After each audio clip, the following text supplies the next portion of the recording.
গাজীপুরে শিল্প কারখানাগুলোতে চলছে গ্যাসের তীব্র সংকট। এতে মারাত্মকভাবে ব্যাহত হচ্ছে উৎপাদন, সাথে যোগ হয়েছে লোডশেডিং।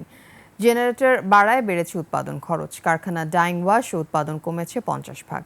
কারখানা সচল রাখা নিয়ে দুশ্চিন্তায় মালিকরা। এই অবস্থায় সরকারের হস্তক্ষেপ কামনা করছেন তারা। গাজীপুর প্রতিনিধি অপূর্ব রায়ের তথ্যচিত্রে ডেস্ক রিপোর্ট। শিল্প অধ্যুষিত গাজীপুরে পোশাক কারখানার পাশাপাশি রয়েছে ঔষধ, চামড়া, সিরামিকের কারখানা। এসব কারখানার যন্ত্রপাতি সচল রাখতে প্রয়োজন কমপক্ষে 3 PSI গ্যাস সরবরাহ। তবে পাওয়া যাচ্ছে মাত্র 0.5 থেকে 1 PSI। কমেছে গ্যাস চালিত বিদ্যুৎ কেন্দ্রের উৎপাদন সক্ষমতাও, বেড়েছে লোডশেডিং। এ অবস্থায় বেশিরভাগ সময় বন্ধ থাকে কারখানা। উৎপাদন কমে যাওয়ায় পণ্য সরবরাহ ও শ্রমিকদের বেতন ভাতা নিয়ে দুশ্চিন্তায় উদ্যোক্তারা।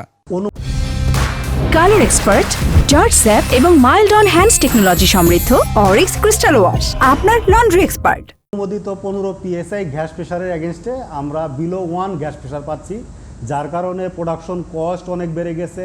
প্রোডাকশন হচ্ছে না, উৎপাদনশীলতা নাই, ওয়ান টাইম কাস্টমার ডিমান্ড আমরা ফুলফিল করতে পারতেছি না।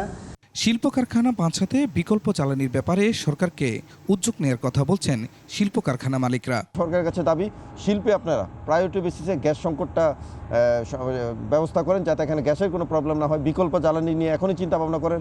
LPG, LNG কীভাবে আনা যায়, সেটা শুল্কমুক্তভাবে মালিকদের দেওয়া যায়।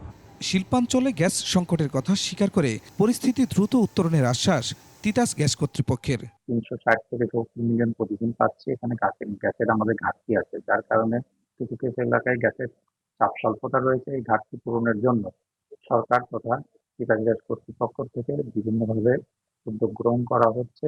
গাজীপুরে গ্যাসের 872টি শিল্প সংযোগ রয়েছে। ক্যাপটিভ সংযোগ রয়েছে 499টি শিল্প প্রতিষ্ঠানে।